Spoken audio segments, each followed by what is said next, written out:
بازار میں ایک پاگل جا رہا ہے، پیدائشی پاگل ہے، سارے شہر کے بچے اس کے پیچھے لگے ہوئے ہیں، جوان اس کے پیچھے لگے ہوئے ہیں، پتھر مار رہے ہیں، اس نے بھی ہاتھوں میں پتھر اٹھائے ہیں، لوگوں کو مارتا جا رہا ہے، بچوں جوانوں کو مارتا جا رہا ہے، گالیاں اور واہیات بکتا جا رہا ہے،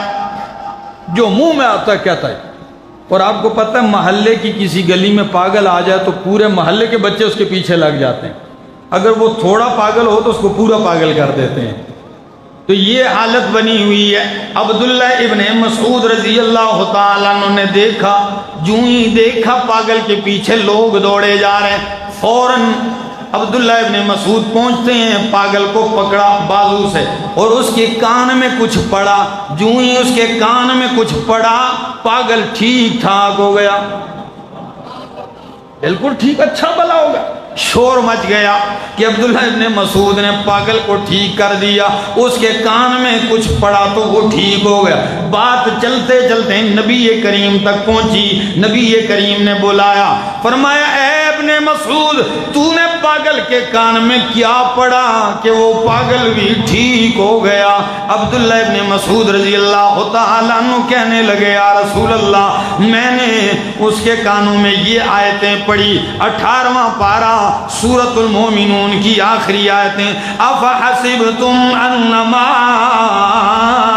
خلقناکم عبثا وانکم الینا لا ترجعون فتعالى الله الملك الحق لا اله الا هو رب العرش الكريم۔ اگر آپ کا خرچہ نہیں ہوتا پیٹرول کا تو کہہ دیجئے سبحان اللہ۔ تو فرمایا یہ آیت میں نے پڑھی، اچھا بھلا ہو گیا۔ نبی کریم نے فرمایا ابن مسعود سن لیجئے، لو ان موقنان اے ابن مسعود تو نے تو پاگل پہ پڑھی وہ ٹھیک ہو گیا، مجھ سے سن، اگر یقین والا بندہ پکے یقین سے پکے عقیدے سے یہ آیتیں پڑھے، اگر اس کے راستے میں پہاڑ بھی حائل ہو جائے تو اللہ پہاڑوں کو بھی اٹھا کے ہٹا دیں گے اس کے راستے سے، اللہ اس کی